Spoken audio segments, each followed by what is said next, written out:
¿Qué tal? Bienvenidos a una emisión más de Punto y Aparte. Mi nombre es Raúl Teja y en esta ocasión me encuentro en el Instituto de Ecología Aplicada para platicar con el doctor José Guadalupe Martínez Ábalos sobre un tema muy interesante, ecología a nivel naturaleza. Doctor, bienvenido a Punto y Aparte. Muchas gracias y bienvenidos al Instituto de Ecología Aplicada. Gracias, doctor. Mire, antes de comenzar, como lo hacemos normalmente, voy a hablar un poquito de su trayectoria. Adelante. El doctor Martínez Ábalos es licenciado en biología, cuenta con 2 posgrados, maestría y doctorado en manejo de recursos naturales. Es profesor investigador de tiempo completo por parte del Instituto de Ecología Aplicada de la Universidad Autónoma de Tamaulipas y la Facultad de Derecho y Ciencias Sociales Victoria. Desde 2007 es miembro del Sistema Nacional de Investigadores Nivel 1. Además, cuenta con perfil PRODEP. Actualmente es presidente de la Sociedad Científica Mexicana de Ecología, Región Noreste de México. Será de 2023 a 2025. Su línea de investigación es taxonomía en cactáceas y suculentas, así como ecología de poblaciones y silvicultura. Como producto de sus investigaciones han resultado 4 libros, 19 capítulos de libro, más de 35 artículos científicos en revistas de alto impacto y 21 artículos en diferentes revistas de divulgación. Además, ha sido responsable de 11 proyectos de investigación y colaborador en más de 30 proyectos. Recientemente, el doctor y su estudiante de doctorado recibieron el premio George Mix Sutton Award, que otorga la Southwestern Association of Naturalists por publicar el mejor artículo científico en el área de investigación sobre conservación en la revista The Southwestern Naturalist, del cual nos estará platicando más adelante. Doctor, pues interesante creo que lo que vamos a platicar el día de hoy en cuanto a ecología. Sí, así es. Pues son varios temas de investigación que se están llevando a cabo en el Instituto de Ecología y bueno, el más reciente premio internacional que un estudiante del posgrado del Instituto de Ecología lo obtuvo recientemente. Muy bien, pues vamos a entrar de lleno con el tema, doctor, primeramente tocando lo que es conservación de los recursos naturales.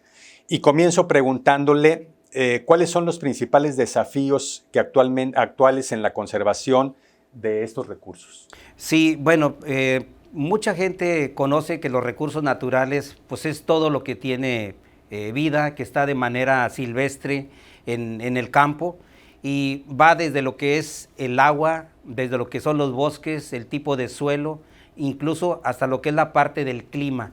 Entonces, todos estos elementos dan como resultado un ecosistema con ciertas características, donde crece una gran diversidad de flora y de fauna. Entonces, estos recursos naturales, pues obviamente el hombre hace uso de ellos. Lamentablemente, en los últimos años hemos tenido una fuerte presión antropogénica sobre estos bosques. Esto ha causado que estos ciclos biológicos donde se llevan a cabo por parte de la flora y de la fauna no lleguen a su fase final. ¿Qué quiere decir con esto? Que muchos bosques ya no llegan a su etapa clímax, a su etapa de maduración. Vaya, la gente está aprovechando individuos jóvenes sin tener que dejarlos adultos. Lo mismo sucede con la fauna. En los mares, por ejemplo, la gente está pescando o redeando, por decirlo así, grandes cantidades de especies marinas, pero está llevándose dentro de todo eso individuos juveniles y no los deja que lleguen a su etapa adulta, que son importantes para el desarrollo y el crecimiento. ¿Y cuáles serían, doctor, en este caso, las estrategias más efectivas para cuidar esa biodiversidad? Sí, bueno, el gobierno del estado de Tamaulipas, junto con la Universidad Autónoma de Tamaulipas, están llevando a cabo algunos programas sobre la conservación de la vida silvestre y de los recursos naturales, principalmente en reservas de la biosfera. Esa es la estrategia más inmediata para conservar los recursos naturales. Decretar áreas y cuidar aquellas áreas que ya son decretadas como reservas de la biosfera. Y en cuanto a las comunidades rurales, ¿cómo ellas contribuyen para la conservación de esta naturaleza? Sí, bueno, aquí el papel de la sociedad es muy importante, o sea, es fundamental la participación de la sociedad, ya que esto nos permite que muchos de estos programas lleguen a su etapa final o que se cumplan. Es decir, tenemos que involucrar a la sociedad, sobre todo de las áreas urbanas o rurales, para que ellos entiendan el significado de conservación de la biodiversidad. ¿Qué quiere decir con esto? Que nosotros tenemos que poner la parte, por decirlo así, teórica, de cómo llevar a cabo un manejo de esos recursos naturales. Bien, doctor.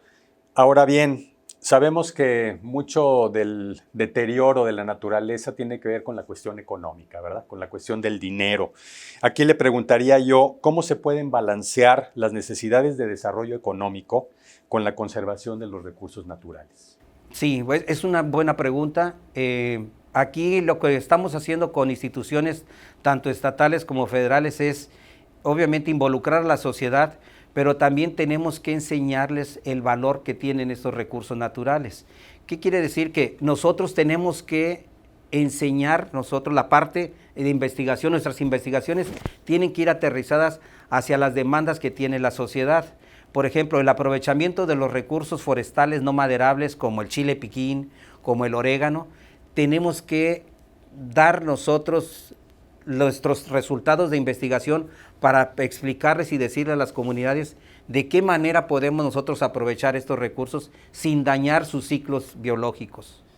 Bien, doctor, ahora entramos de lleno con el tema de moda, cambio climático, ¿verdad? Que es lo que todo mundo habla actualmente de esto. ¿Qué es el cambio climático y qué impacto tiene en los esfuerzos de conservación?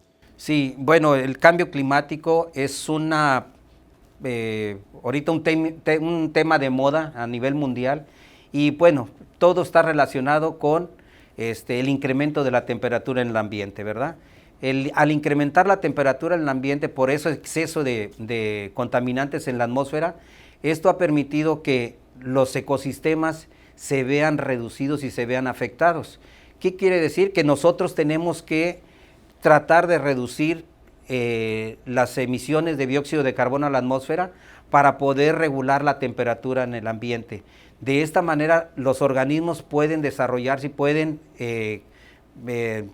reproducirse de manera normal sin tener que causar problemas entre ellos mismos por migración, a veces por la competencia de los recursos naturales de ellos mismos. Entonces, el cambio climático sí ha tenido un impacto porque lleva a cabo efectos secundarios en los ecosistemas. Es decir, hay enfermedades en un ecosistema donde las especies no crecen como deberían de crecer, se ve reducida. Voy a poner un ejemplo de la vegetación, por ejemplo. Los árboles ya no producen tanto follaje, entonces esto permite que se reduzca la copa, entonces hay mayor radiación solar y al calentar el suelo no hay regeneración porque muchas semillas no toleran la temperatura, entonces no hay regeneración, reducción de la copa y entonces eso causa una enfermedad en este caso en la vegetación y esto va a generar un daño más a la fauna que vive de esa cobertura o de esa copa. Bien, doctor, si me permite, vamos a hacer una breve pausa y enseguida regresamos aquí a Punto y Aparte.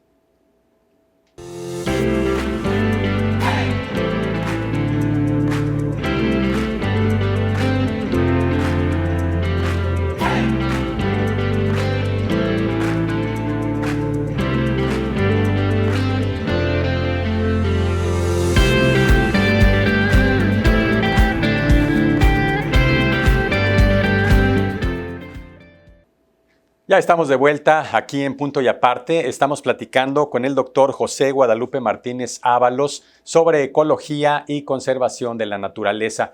Doctor, ahora vamos a entrar con el tema de su artículo. Ese artículo sobre impacto del cambio climático en los biomas de Tamaulipas y reservas de la biosfera El Cielo y Sierra de Tamaulipas.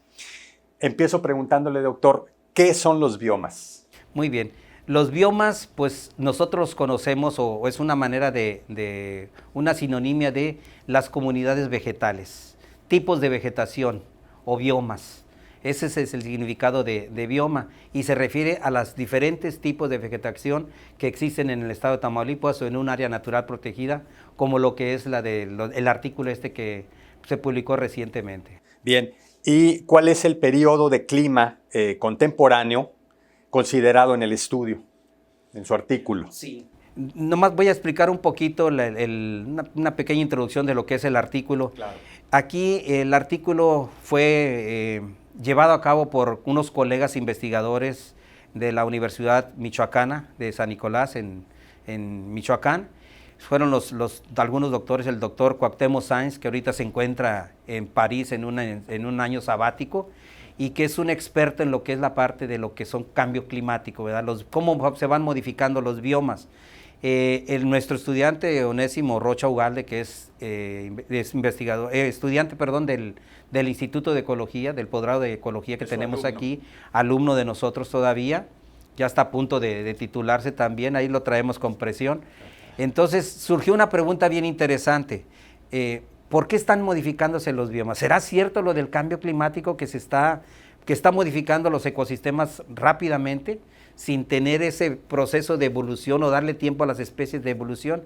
Y bueno, una de las preguntas que nosotros nos generamos es, ¿qué pasa si nosotros tenemos un incremento más de temperatura, que es lo que estamos viendo en el cambio climático, un incremento en la temperatura ambiental? ¿Qué pasa con aquellos biomas que son sensibles a esos cambios? Es decir, o que se encuentran en un ecosistema donde las variables de temperatura son casi constantes y nosotros les incrementamos la temperatura. Ahí es donde entran esos modelos que mencionan en el artículo. Proponemos nosotros, ¿qué pasa si nosotros le incrementamos 2 grados de temperatura en la base de la sierra de la reserva de la biosfera? ¿Qué pasa si me subo 800 metros e incremento otros 2 grados centígrados? Y de esa manera gradualmente vamos viendo medio simulaciones, ¿verdad? Mediante variables de temperatura, humedad, precipitación, cómo se van modificando esos biomas o ese tipo de ecosistemas vegetal. Entonces, este fue un resultado muy interesante que surgió porque nos dimos cuenta que hay ecosistemas o biomas muy frágiles, como el bosque mesófilo de montaña, que es típico de la reserva de la biosfera del cielo y que es uno de los ecosistemas más frágiles a nivel mundial. Nos queda más o menos como el 0.1% en el mundo. Entonces está en China, donde está el famoso oso panda, ¿verdad? En un bosque mesófilo, está en la parte de Costa Rica, está en algunos lugares de Centroamérica, en Colombia, y nosotros tenemos ese pequeño bosque o bioma en la reserva de la biosfera del cielo. Entonces, eso fue algo bien interesante que se analizó jugando con estas variables y metiendo esos modelos que estamos mencionando ahí. Doctor, ahora le pregunto, ¿cuál es la principal tendencia proyectada para el año 2030 en relación con los biomas templados en Tamaulipas? Muy bien. Aquí cuando la pregunta que me hacía hace un momento, el clima contemporáneo es el que tenemos ahorita nosotros actual, ¿verdad? Tenemos una temperatura de 28 grados, 29 grados, pero en 30 años esto pudiera incrementar hasta los 36, 38 grados. Entonces, ¿qué va a pasar ahí con muchas especies? Primero, la fauna que existe en esos sitios va a tender a migrar, pero muchos no van a poder llevar a esa migración, o sea, van a subir a lugares más fríos. Entonces, muchos de estos, hay dos hipótesis ahorita a nivel, en cuanto a los cambios que está generando el cambio climático. Una dice que las especies están evolucionando y que no se extinguen, que se modifican, ¿sí? Un ejemplo que yo pongo siempre en clases, nosotros siempre hemos visto al oso panda blanco y negro, pero a lo mejor ahorita si sigue el cambio climático, el oso panda tiene una dieta muy particular con 2 o 3 tipos de bambú, que si se extinguen los bambú se va a extinguir el oso panda, o sea, va de la mano la extinción en cadena. Pero ¿qué sucede? Que va a haber muchos pandas seguramente evolucionados que no van a ser blancos con negro, o sea, van a ser a lo mejor rojizos, van a ser más pequeñitos, con menos pelaje como nosotros conocemos. Entonces, muchos investigadores están precisamente en el debate ese, dice, no se extinguen las especies, evolucionan para poderse adaptar. Entonces, es algo muy interesante que únicamente lo vamos a poder saber cuando nosotros pongamos a prueba ese tipo de experimentos. Bien, doctor, interesante lo que nos comenta. ¿Qué cambios se proyectan para la reserva de la biosfera del cielo en términos de hábitats climáticos adecuados? Sí, bueno, la reserva de la biosfera del cielo severamente se caracteriza por tener un tipo de vegetación que nosotros llamamos bosque de niebla. esos bosques de niebla son muy frágiles porque están adaptados a recibir cierta humedad durante el año. Entonces, con el incremento de temperatura, muchas especies no van a sobrevivir a esos cambios. Entonces, de acuerdo a la proyección que se hizo en este artículo, para el 2030 va a quedar 0 bosque mesófilo de montaña en un futuro. ¿Qué quiere decir? Que los ecosistemas más frágiles como el bosque mesófilo de montaña, los bosques de pino y encino, que son los que están en la zona más alta de las montañas, van a tender a desaparecer, pero los que están en la parte baja, que son los matorrales o los ecosistemas calientes, por decirlo así, áridos, son los que van a avanzar y van a tratar de ocupar esos espacios que van a dejar los otros biomas más frágiles. Entonces, ese es el panorama que se ve en este artículo y es algo interesante. De eso fue lo que le llamó a los evaluadores de la revista de Southwestern Naturalist, que fue algo muy impactante que se ve, o sea, muy drástico, pero para 30 años, o sea, estamos hablando de algo ya cerca. Sí, ya estamos a un paso. Para cerrar el bloque, doctor, le pregunto, ¿qué implicaciones tiene la modificación del hábitat climático para la conservación y manejo de la vegetación en nuestro estado? Sí, bueno, se están haciendo ahorita muchos trabajos en equipo con otros investigadores.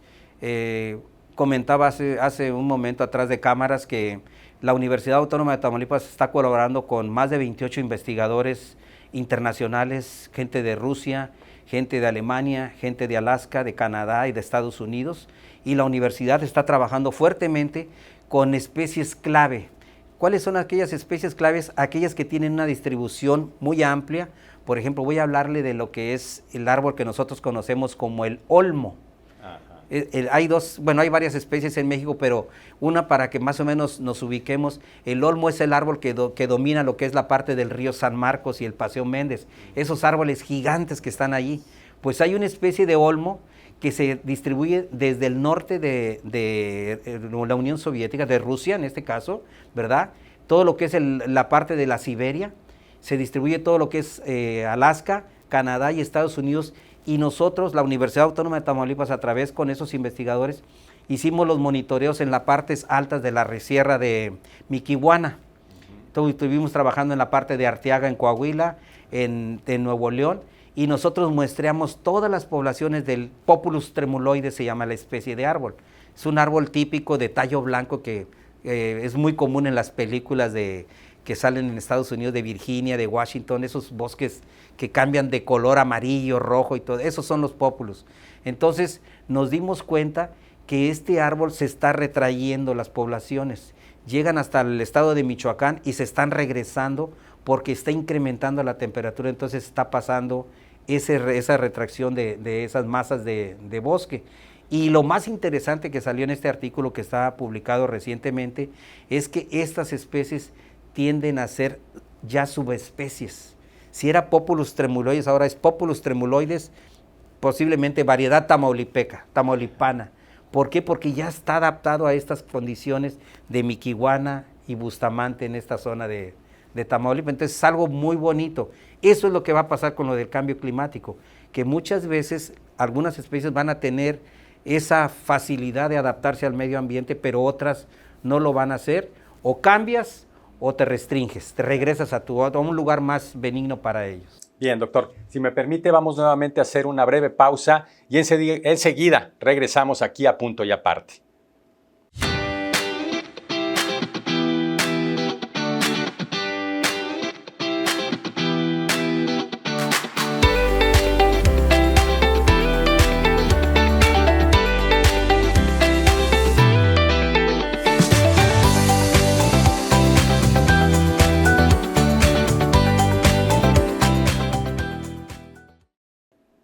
Ya estamos de nuevo aquí en Punto y Aparte platicando con el doctor José Guadalupe Martínez Ábalos y en este momento, doctor, vamos a tocar pues alguna de sus líneas de investigación, la referente a la taxonomía en cactáceas y suculentas.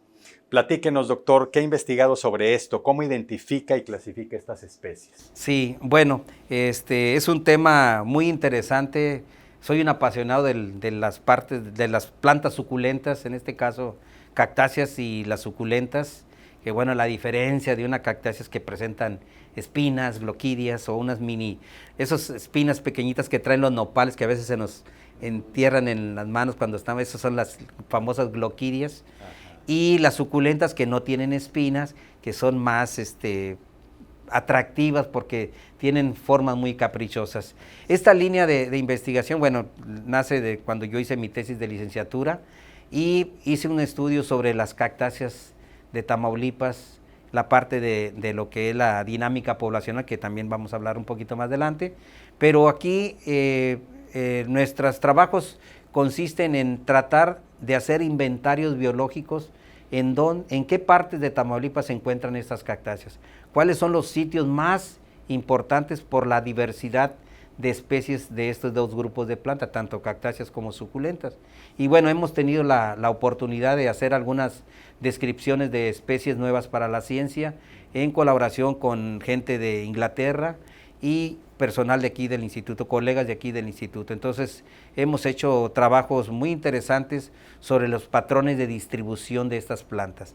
¿Por qué están en la parte de los bosques de pino? O sea, ¿cuál es la razón de que estén ahí?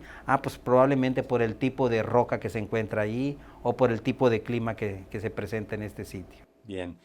En este mismo tema, doctor, sobre las cactáceas y suculentas, ¿cómo influye la variabilidad genética en la clasificación de estas? Sí, bueno, ya recientemente la ciencia ha dado un brinco muy grande porque ya todos los estudios, cuando hacemos descripciones de especies nuevas, nos piden los mismos editores de las revistas que hagamos la parte genética. O sea, quiero que me compruebes genéticamente si es una especie o una subespecie o una variedad de planta. ¿Cómo se lleva a cabo esto? Bueno, tenemos que hacer un análisis genético de las condiciones de cada una de las plantas de acuerdo al lugar donde se encuentra. Vamos a suponer, si estamos buscando nosotros una variación de los pitayos, todos conocemos esos cactus columnares, bueno, todos sabíamos que el pitayo que teníamos aquí era una especie tal, determinada. Vino una persona de la Universidad del Instituto de Ecología de Michoacán, que trabaja precisamente con etnobiología, ¿verdad? Con etnobotánica en este caso, y empezó a colectar los pitayos. Dijo, yo voy a hacer un análisis de los pitayos, y resulta que ese pitayo que nosotros lo teníamos como Stenocereus griseus, es el nombre científico, ahora lo cambió a Stenocereus huastecorum, le dedicó a la huasteca, porque era una especie totalmente diferente a la que nosotros supuestamente teníamos. Pero a veces con esa parte de los estudios genéticos se puede llegar a diferenciar las especies dentro de las mismas poblaciones. Bien. Ahora bien, doctor, coméntenos qué especies de cactáceas y suculentas considera prioritarias para la investigación taxonómica debido a su riesgo de extinción. Sí, bueno, muchas especies de cactáceas, de hecho toda la familia de los cactus se encuentran en riesgo de extinción, porque la mayoría crece en sitios muy, muy particulares, son endémicas de ciertas regiones y para variar crecen en lugares muy peculiares, con pocos individuos y a veces producen pocos frutos y semillas. Entonces esto lo hace pues ya de por sí solo en una especie amenazada. Pero si tiene esa característica de forma y color de las flores, hay muchos aficionados que las colectan de manera ilegal. Allí es cuando se pone más en riesgo un tipo de planta, ya sea cactácea o suculenta. En el caso de nosotros, hemos detectado sitios donde existe una gran concentración de este tipo de especies de cactáceas y suculentas. Entonces, una de las estrategias que nosotros tenemos o que debemos de poner sobre la mesa es poner ese mapa con una malla, una cuadrícula, y decir estos cuadritos que están aquí en color rojo son los que tienen mayor diversidad de cactus. Entonces vamos a hacer este tipo de muestreos y vamos a empalmar otros mapas con diversidad de aves, con diversidad de mamíferos, etcétera, y vamos a tener nosotros esa misma malla de una zona con diferentes puntos que me están diciendo que allí está la mayor diversidad tanto de aves. Cuando estos puntos donde hay mayor diversidad se traslapan tanto el de aves como el de flora en este caso, entonces nosotros podemos decretar esta zona como un área natural o un área protegida especial. ¿Por qué? Por tener esa diversidad, tanto no nada más solamente de cactáceas, sino de otros grupos de animales en este caso, o de plantas también de interés económico y social. tenemos que formar también nosotros esos talleres que tenemos que proporcionar a la comunidad para enseñarlos a reproducir este tipo de plantas y que se creen esos famosos pequeños viveritos locales donde ya no tienes que ir a Jaumabe por ese cactus, yo te lo vendo aquí. Entonces proteges a la especie de manera in situ, en su medio natural, pero le estás vendiendo algo que es muy valioso para él. Entonces es una manera de poder reducir ese impacto a las especies que están en riesgo de extinción. Correcto, doctor. Ahora, en cuanto a otra de sus líneas de investigación, que es la ecología de poblaciones y silvicultura. Aquí le pregunto, ¿qué es la silvicultura, primeramente? Sí, la silvicultura, bueno, son dos cosas separadas. La ecología de poblaciones, ahorita lo explico, pero la silvicultura se refiere más que nada al manejo de los bosques. O sea, yo tengo un bosque de pino y encino que tengo que explotar, yo te voy a enseñar o te voy a dar las herramientas para que hagas un buen manejo del bosque. Quiere decir que yo voy a estar cortando cíclicamente madera, pero sin alterar la vida de los bosques, o sea, la estructura de los bosques. Es decir, voy a tener plantas, áreas donde estoy regenerando, áreas donde estoy aprovechando y áreas de conservación, porque ahí voy a tener semilla para hacer mi propio vivero y reforestar esa parte. Entonces, esa es la parte de silvicultura. Te voy a enseñar cómo puedo producir esa planta. En el caso de lo que es la ecología de poblaciones, es un tema, pues también está relacionado con silvicultura, pero va más enfocado a especies en riesgo de extinción. Yo en el doctorado hice un trabajo muy interesante sobre lo que es la ecología de poblaciones de un cactus, el star cactus que le llaman los tejanos, que es un cactus, el falso peyote, nosotros lo conocemos. Entonces es una especie que está en pequeñas poblaciones en Tamaulipas y en Texas, pero en Texas por el incremento de las carreteras, por la apertura a ranchos, ya desapareció por completo la especie. Entonces Estados Unidos, cuando tiene una especie en peligro de extinción, dice, yo te doy todo el dinero del mundo, pero quiero recuperar esa especie. Casualmente yo estaba en el doctorado y conocí a la gente del Texas Park Wildlife y me dicen, oye, necesito que hagas un trabajo de investigación en México, pero que nos vengas a capacitar cómo podemos recuperar en Texas esas poblaciones. Y ese fue el trabajo fuerte. Empecé yo a primero ubicar las poblaciones del falso peyote y luego después a etiquetar todos los individuos en parcelas permanentes. Y cada 6 meses yo tenía que estar yendo cuántos individuos germinaron, semillas, cuántos nacieron y cuántos se me murieron. Hice categorías de tamaño, por ejemplo, de 4 a 5 milímetros estos, de 5 a 10, de 3 centímetros, hasta los adultos que eran los que producían. Y luego hice un análisis durante 5 años, cuáles eran los cactus que más semilla me producían. Sabiendo todo eso, yo ya tenía toda una estadística de esas plantas y eso es la ecología de poblaciones, porque yo ya sé decir, yo en vivero voy a producir plantas que tengan 4 centímetros de diámetro y son los que me van a dar más semilla para poder repoblar las poblaciones. Entonces es un tema muy interesante lo de ecología de poblaciones. ¿Y quedaron satisfechos los gringos? Sí, pues tan satisfecho que ahora nos invitan cada rato a la Universidad de Texas en Austin a dar conferencias de los resultados que tenemos ahora acá. Ahora ya no lo están haciendo con cactáceas, ya estamos trabajando con pino y entonces ahora tenemos otros estudiantes involucrados haciendo la dinámica de poblaciones de otras especies en riesgo de extinción que también son de gran interés para México, pero ellos están contentísimos con estos resultados. Muy bien, doctor, ya estamos por cerrar el programa. Le voy a hacer una preguntita para que me la conteste brevemente. Las estrategias, doctor, que se consideran más efectivas para la restauración de los bosques degradados. Sí, ese es un tema también muy de moda ahorita que lo estamos aplicando. Tenemos ahorita algunos trabajos con otros colegas de aquí del Instituto de Ecología Aplicada, donde tanto los estudiantes de posgrado como los profesores estamos participando en programas de gobierno estatal. Ahorita tuvimos unos incendios forestales recientemente aquí en la Sierra Madre Oriental, aquí pegado a Victoria, hace como 3 meses, 2 meses, y entonces estamos tratando de evaluar esos bosques degradados. Los incendios se afectan al bosque de 3 maneras. Cuando el monte por debajo se quema, nosotros le llamamos que es un impacto bajo del incendio forestal, porque únicamente se lleva todo lo que son las plantitas pequeñas, las hierbas que nosotros les conocemos, el estrato herbáceo. Después, cuando el bosque se incendia la parte arbustiva, o sea, los arbustos son árboles que no rebasan los 2 metros de altura, entonces ya tenemos un impacto medio del incendio. Pero cuando el incendio quema la parte de las copas y se quema todo completamente, ya es un incendio alto, de impacto alto. Todos eso lo estamos analizando, o pretendemos, mejor dicho, analizarlo en un futuro, porque queremos saber de eso que quedó allí quemado de la herbácea, qué se va a recuperar de lo que hay allí. Y así sucesivamente en los 3 estratos que se manejan en un bosque. Entonces, una de las medidas para poder atender esa degradación de los bosques es precisamente, primero, conocer el impacto que se tuvieron con los incendios, para poder nosotros aplicar metodologías adecuadas de lo que es reforestación o conservación de suelos en estos sitios. Bien, pues doctor José Guadalupe Martínez Ábalos, yo le agradezco mucho que haya estado con nosotros aquí en Punto y Aparte.